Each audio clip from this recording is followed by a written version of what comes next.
I was really big on the forgiveness lessons. Yeah. It really felt like it was the time to re-explore that. And and I found even with clients, um, a lot of suggestions for different forgiveness exercises for people. So it's very Mm-hmm. interesting to have these lessons come up at that time. Yeah. I didn't really I never suggest lessons from A Course in Miracles to people when No. I work with them, but they were like, oh, like radical forgiveness, or like there's this really good book on blah blah blah blah. So there was a lot of suggestions, or this person has this theory on forgiveness, and whatever would come up for that person. A lot of forgiveness was happening. Yeah. I love 249, and it's forgiveness ends all suffering and loss. And Yeah, just how the wording in the lesson that I underlined, I just loved, because to me, it's saying the exact same thing that we've heard over and over and over again, but the words were different this time again. And I love that because we all really appreciate having choice around how something is worded, going, oh, that one resonates with me, right? And so, what the lesson says is forgiveness paints a picture of a world where suffering is over, loss becomes impossible, and anger makes no sense. And then there's a few more sentences, and it says the world becomes a place of joy, abundance, clarity, and endless giving. And to me, it's like rewording that forgiveness does not erase the past, but it makes the future bigger. yeah, It's just it's another way of saying it that somebody else might go, oh, that I get. yeah. I loved those words. Loved those words.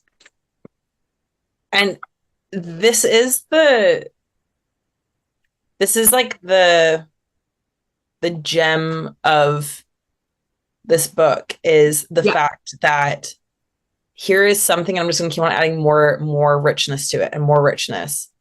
Yeah. And so you can literally see it from all angles, Yep. and you will understand some side of it. Yep. I agree. I loved Marianne Williamson had one little line that she added in for lesson 249, that forgiveness ends all suffering. And oh, that was the forgiveness ends all suffering and loss. So still about around forgiveness. But her little line was forgiveness corrects our perception. And I loved that as well. And we've chatted about the word correction before. And like even the word error does not bother me at all. Yeah. It just doesn't. Error and correction. I really like that language. And it is what forgiveness does. It so corrects our perception. I was doing a whole bunch of forgiveness work before I went on my trip, and I thought I was doing it with one relationship, and it ended up being about another relationship. This other person was just sort of caught in the crossfire. Yeah. And because the relationship that I ended up working on, I've done so much forgiveness work in it already, that once I realized that that was where I was going, I just let it happen, and that's where I focused on. And I came to it with so much more empathy. Like I didn't have to. It was really easy, smooth work. Deep. It was still really deep and very emotional, but it just had a real flow and a real ease because I had so much more empathy. And that's where I went from being pissed off and kind of blamey about something to when I realized more what it was about, I was just like awash with empathy. Yeah. And I can feel that relationship up leveled again.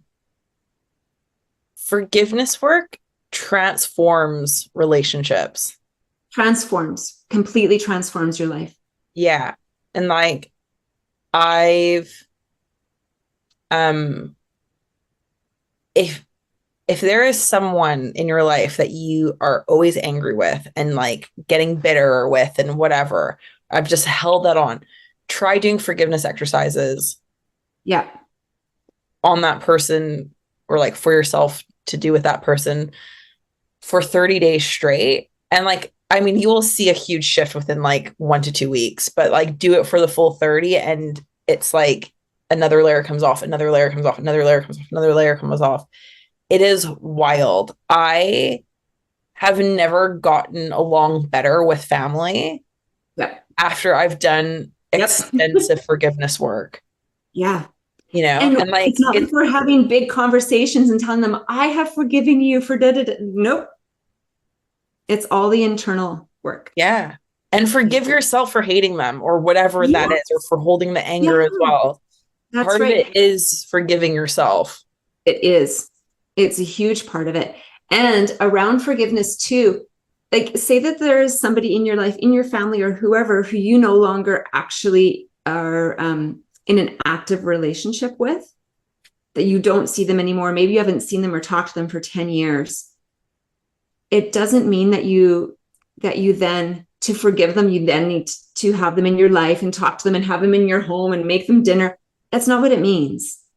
You can still not talk to them because maybe that's the healthiest thing for you. But it's the forgiving the things of the past so that you're just at peace with things. Let go of the burden of the bitterness and the anger and the Exactly. negative emotions. Exactly. And then what ends up happening is, somebody mentions their name at a family dinner, or you see them, at the grocery store, and you don't go anymore. You're just like, oh, there they are. And the other thing too is when someone is really triggering to someone, where even the name or the slightest bit, because you go, Yeah. it brings down the vibration of the whole dinner table or It whatever. Even if does. no one heard you or no one witnessed Yeah. it, they Yeah. feel it They energetically. can feel it. Totally. And you really feel it. And you are out of the vortex then, Yeah. right? And that vortex is that beautiful space that we create where we just are in the flow and all those really good things. And Esther, and it's an Abraham Hicks thing. And they, of course, describe it really great. So if you're interested in what the vortex is, check that out. It's beautiful and wonderful. That kind of a situation gets you right out of your vortex that you have worked really beautifully to create. And do you want that person to have that power over you? No, they don't even want to have that power over you. They're not interested. Yeah. To let go of that, it's freedom. So much freedom. Yeah. Yeah. No, absolutely. And where um that saying, where your focus goes, your energy flows, Yeah. or where your attention goes, your energy flows. Yeah. The When we give those bullies, those whatever, that much power, like there's this one girl who bullied me when I was in grade 4. Yeah. I know her first and last name. I remember everything about what she looks like. To Yeah. this day, when I go back to Edmonton, if she's 2 blocks in front of me, I can like, I swear I can hear her cackle. Like, it's like, that's how hypersensitive I am to this woman. Yeah. And um, I doubt she ever thinks of me. I don't even think she would remember who I am. Exactly. Yet So there is an why are imprint we of her spending on that my much? life. So let's Yeah. forgive and let's let go of that. And like, why am I still giving this grade 4 bully all of this power? I had a grade 4 bully as well. The grade 4 And man. I saw him a couple of years ago at a graduation ceremony, and my whole body just went, ugh. And I said to my friend, do you see that person down there? He's like, yeah, doesn't he? And I said, doesn't he look like an old goat now? And then I sat up, I'm like, said to my friend who does this work as well, right? I'm like, okay, I just found somebody else on my forgiveness inventory to do some work on that. And I've done some, but not a ton because other things come up. And I'm like, it's okay. It will come around again. And it's that awareness piece around it. Yeah. Yeah. Do you actually like make a list and keep track? No, when I feel like I kind of just go by feel. Yeah. Like all of a sudden it's just like, do you know what? I feel forgiveness energy coming on.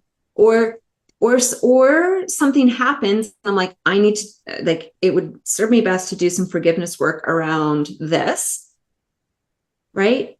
And then I sort of get into, like, I don't know, like a little season of working on forgiveness. And I have done inventories in the past of, okay, and I do it in like order of importance, like how it's hitting me, and write down a little. There was a lesson, I don't know how long ago. And within that, it was like, who are you not forgiving? And I was like, oh, okay, who am I not forgiving? And I did. And I wrote down the whys. Yeah. And when I went to go and do some actual exercises with it and bring it to my coach, some of the ones I had written down, I'm like, do you know what? That doesn't have any power anymore. Just, and it will it come up again? Fantastic. It probably will. Having written it down was all that it needed. It's all the love that it needed at the time. Yeah. Yeah. Yeah. Because I did, made the list, wrote it down. 4 days later or whatever, look at it with my coach and go, oh no, I don't want to talk about that one. I don't want to talk about that one, because they're not, they're not crunchy right now. Yeah. Yeah. So I've done forgiveness inventories before. Yeah. Your Esther Hicks story has kind of inspired me, where I think for the next quarter of the year, I need to start having my exploration book of what's crunchy. Let's heal that. Right? It is that, it's just that being really curious, like, why is this bothering me so much? Yeah. Oh, it's that. Oh, that's tied to that. That's what happens so much, I find. Yeah. Yeah. Yeah, absolutely. Yeah. Um, a lesson that I really needed help with was lesson 248, which is whatever suffers is not part of me. I read the lesson and I'm like, I still don't, like, I was so grateful for Marianne Williamson's take on it. You know, there's times that I read the lesson and I'm like, yeah, I get that. I can feel into that really smooth and easy. And other times I'm like, I'm a little lost still, and that's okay. And it reminded me of, I was out in the wilderness with my friends. I hit my elbow, and it's an elbow that I've broken before, and I hit it hard on something metal, really, really hard. And it wasn't that funny bone feeling. It was way past that. Instantly sick. I had to sit down, and I just held my elbow, and I had my own time. Everybody gave me space to just sit there with my elbow. And chatting with my friend later, she goes, isn't that just one of those things where in the moment it hurts so bad, but you also know everything's fine. Like, I am well. This pain will end soon. It is so okay. Yeah. It is. And that's what I didn't need to totally play in. I took the time to send love to that elbow and didn't get all wrapped up in it. And yes, it hurt for days afterwards. It took a while for it to feel better. But it's not getting all caught up in a loop of suffering. Yeah. And I realize that's a really small example, but it is just that, when you've got the flu really bad and you think, will I ever be well again? We can really get really victimy and be kind of like a crybaby about it. And there's nothing wrong with being like, I am so sick, this sucks, but I know I'll be well again. Yeah. Yeah. With this one, it kind of hurt my heart a little bit. Mm. So, I've been with the life alignment, I've been studying. I've had to do some case studies, and one of the trainings I had a while ago, there was one case study in particular that I was just really delaying writing up, because it was a sad case study. The person who I did the case study on, someone very close to them is really ill. And they're having a really hard time with it. And there's just been a lot of big change happening in this person's life all at once. And I I really like I kind of it's sort of every time when I listen and even when I think of it now, like my heart just kind of hurts for this person a bit because it's just like Mm. fuck that sucks. Yeah. Um and they're all really lovely people, like, and it's just, yeah, whatever suffers is not a part of me. I i know that this, I feel like this wasn't necessarily talking about that situation, Hmm. but this just happened to be on the day that I was doing this case study, and I was like, ooh, like these two don't really seem to be aligning in what I'm feeling and what is being said, if that makes sense. Sure. Right. Yeah. Had something sort of similar. Came back from being out in the wilderness, no service, all of those great things, and came back to three really horrible things that had happened in the community Hmm. during time away. And they hit me, and I could feel them physically. Like it just hit me so hard, and I could not shake. Like I just knocked me right back again. And I Yeah. brought that to my coach, and she's like, when these things happen, same with like with your client, when you feel these things, she's like, and Jenny, feel it, and then clean the energy and send the love and get it out back out of your body. Yeah. And that's what I think. And it's that cleaning the energy part that I was missing, Yeah. right? Because it is, we're not looking to be robots. We want to feel all the emotions, but not carry them all the time either. Yeah. When people are suffering, we want to feel that and have the empathy and all of those things. But it takes practice and work, and yeah. Did your coach give you any advice? Because I think a lot of people could probably relate to this. Did your coach give you any advice on how to like do the cleaning? No, and I thought about it more afterwards. Things that work for me is burning a candle, like those sorts of things, right? If you're somebody that likes to write things, like write it out. Like I am feeling this for these people right now. Hmm. Like just any way to move it out. If it's dancing, if it's going out in your garden and thinking about them for a little while, I think I sort of think of the cleaning as just a gentle way to move it out of your body, Yeah. right? And so if it's that meditation where you've got light coming through and the light is coming through and collecting all, those worries and that those emotions that are connected with that, and the light's going to come through and collect that and then just dissipate it out. If it literally is going and having a shower. Yeah.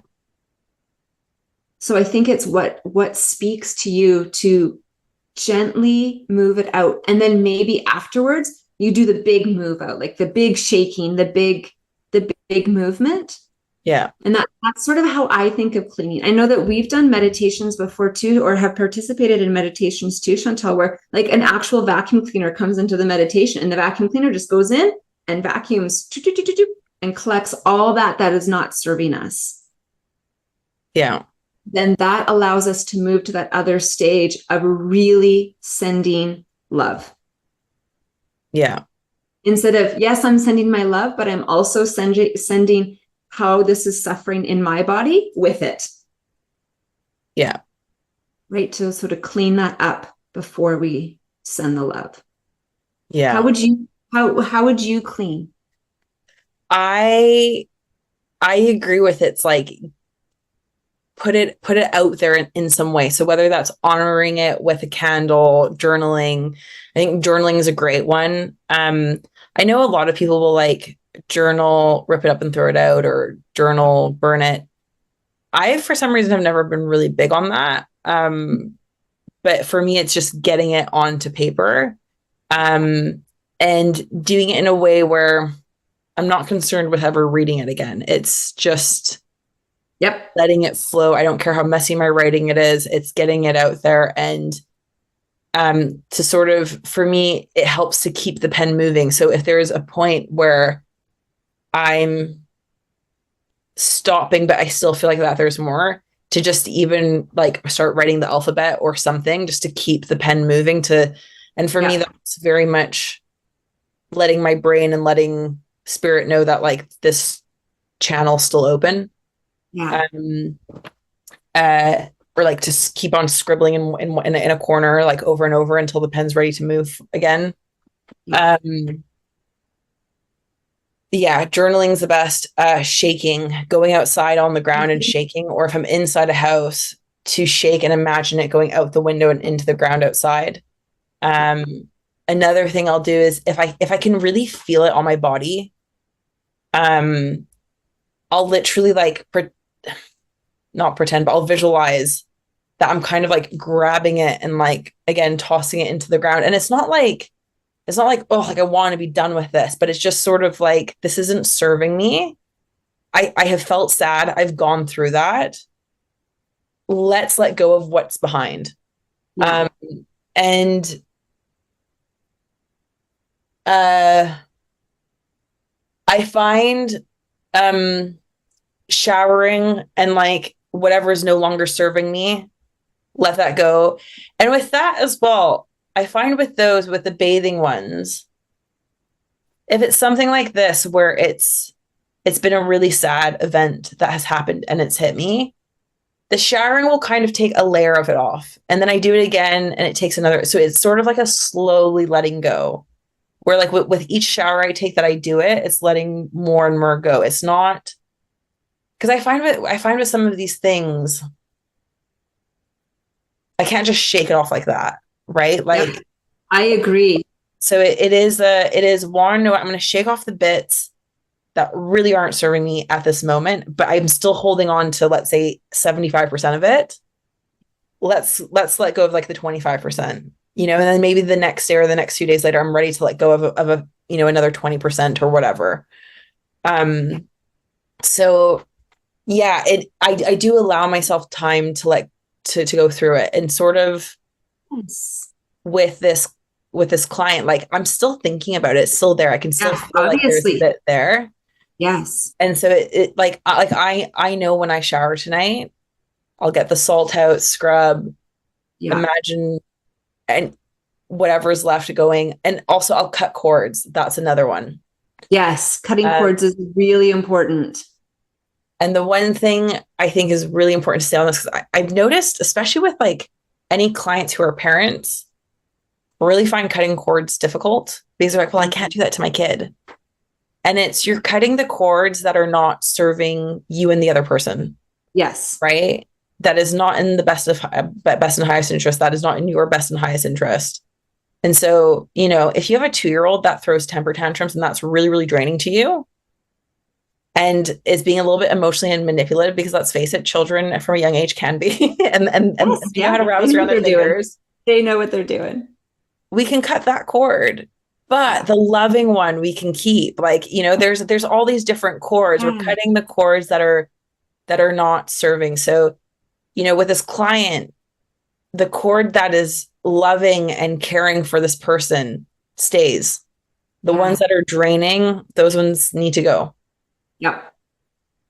And that's what I do at the end of all my quilting sessions too, is I do like a prayer for each of the people, and know and trust the divine has them at all times. I'm not the one that's keeping this all together. Yeah.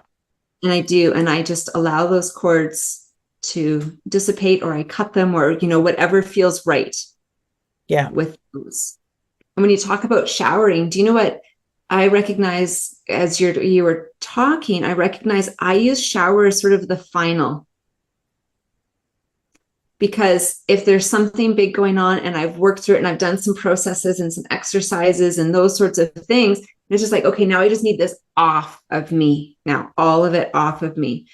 One that my coach did bring up, which her and I've chatted about before, and I've used it before, is just to picture unzipping a wetsuit Yeah. and just taking it off.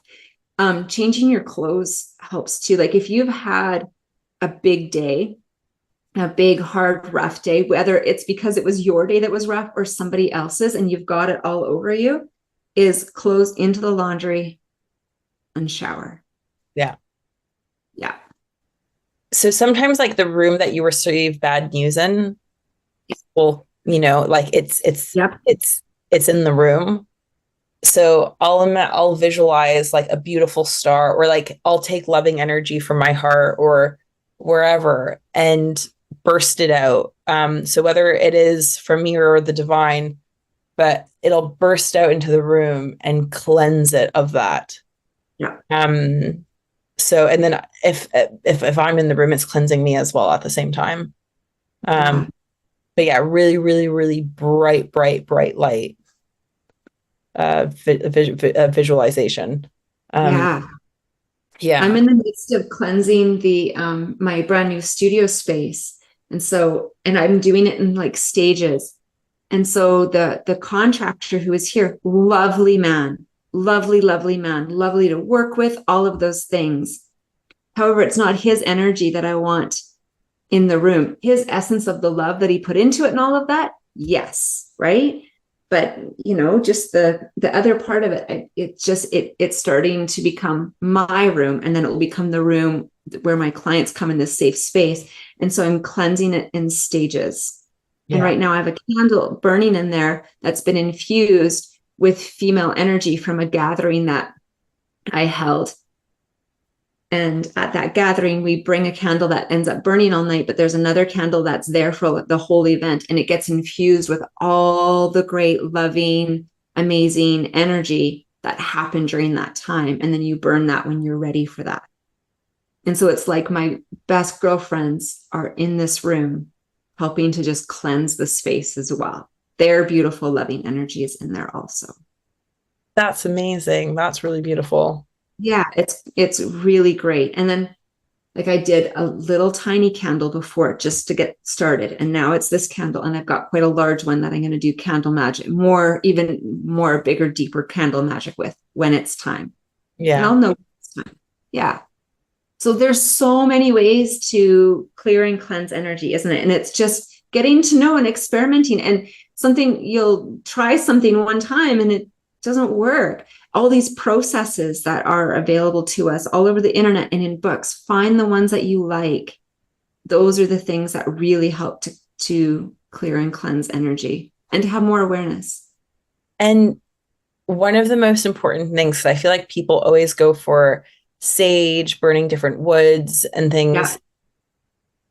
You don't need any physical things to cleanse a space, No, nothing. right? You could literally Nothing. just do a visualization. You don't need anything. And that is the best bit. So anywhere you are, you don't have to be like, oh, I feel like I'm stuck. Like I don't have this on me that I normally burn to cleanse. It's okay.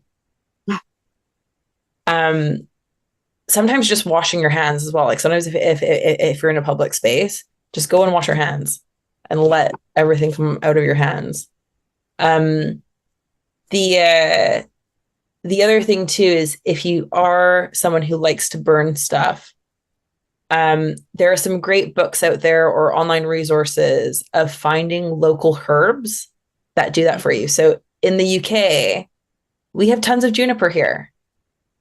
Go for a walk in a park, grab yourself a couple bits of juniper and use that to cleanse. And I find when you use stuff to cleanse, that's either local, not local, within your ancestry. So Yep. I use dill for a lot of my candles and for a lot of things that I do because of my Polish heritage. But I also use, because I'm in the UK, a lot of juniper, right? So some of it is my heritage, right, with the dill, maple, and some other things with my Canadian heritage. But location wise, a lot of juniper a lot of these like local things that are growing, or like mint that I grow in my backyard. There are certain things you can go and grab and use, and as long as you're using them with intention, because like for example, like basil has lots of different. I mean, all of these herbs have many different things you can use them for. Yeah. And so don't think just because you're, I don't know, burning juniper that it's only for cleansing. You can do it to call in things as well and other stuff, but use it for the intention you want to use it for. And that's the most important, is the intention behind it. It is. And it's the things that you're really drawn to use. There's Mm-hmm. a reason for it. And then look at, you can look, that's what I do so often when I'm burning different things, using different things, utilizing oils and whatnot, is it feels like I should be using lavender. So look up again. Oh yeah, that's why. And then what I end up doing is whatever I'm using, whatever I'm called to use, or I'll look up, like I'm looking for something, a specific sort of thing. I'll look up what can I use for, and that. And then I actually write up on an index card what I've used and why, so that when I'm doing the burning, I have words ready and I'm not like flipping through my book and trying to, because I'm not going to remember it Yeah. all. It's just too much for me, for my brain to remember. And then you can really get into what it is that you want to say as you burn the whatever, as put whatever into your bath water. If you're sprinkling however you're using it, is to get what your intention is. Like you said, get that really clear. And for me, then I need to write it down Yeah. so that I'm ready. But I agree with you. You don't need a single thing. Yeah. These are just things that you can experiment with and see what just feels good and what really speaks to you. But you don't have to have a single thing with you. And that is the best part about the work that we do. That is the best You can part. do it anywhere. Anywhere. Yeah. Without anybody knowing that you are, in this grocery store, on this train or this plane or this office, you're in a business meeting, and that you're in there cleansing the space. And it does not mean you have to be in there for 15 minutes before anybody can enter, and all of those things. That's what I love about this work. And it's something that I chatted about a lot with the mentees that we worked with. Yeah. Was, no, like, incorporate it into your life. Do it as you're walking down the street and driving in your car and feeding your baby. Can do all of these things. It doesn't have to have a lot of pomp and circumstance, but if you like the pomp and circumstance, sometimes enjoy it. I completely agree with that. Bring it into your daily life. If you're walking down the street and you feel like you have bad vibes on you, throw it into the ground. I'm like the queen of finding um the random grass patch near a tree that probably all the dogs pee on in like a very concrete part of London. And I'll just be there like shaking and like doing my thing and like Need a little shake off. yeah. Right. And if it's, grabbing, pulling that stuff out of you that you don't want. And if you're like crumpling it up in an imaginary ball and throw it in a trash can as you walk past it. Yeah. Yeah. All of those things, they would just work so beautifully. So beautiful. Something that I noticed when I was writing down my little notes for what I wanted to make sure that I touched on today, that I brought forward, was I love so much how, as we're doing this together, we're still really allowing each other to have our own journey with it. It's like I messaged you and I'm like, Chantal, I'm behind. Do you still want to meet today? Like, this is how many I am behind, and this is when I'll catch up. And you message back like, oh, I'm still good to meet. I'm also behind. And like, there's no like, oh my gosh, why did you get behind? Now we did it. Or, well, I felt this way about it. Oh, I saw it differently. This was triggering. This was not triggering for me.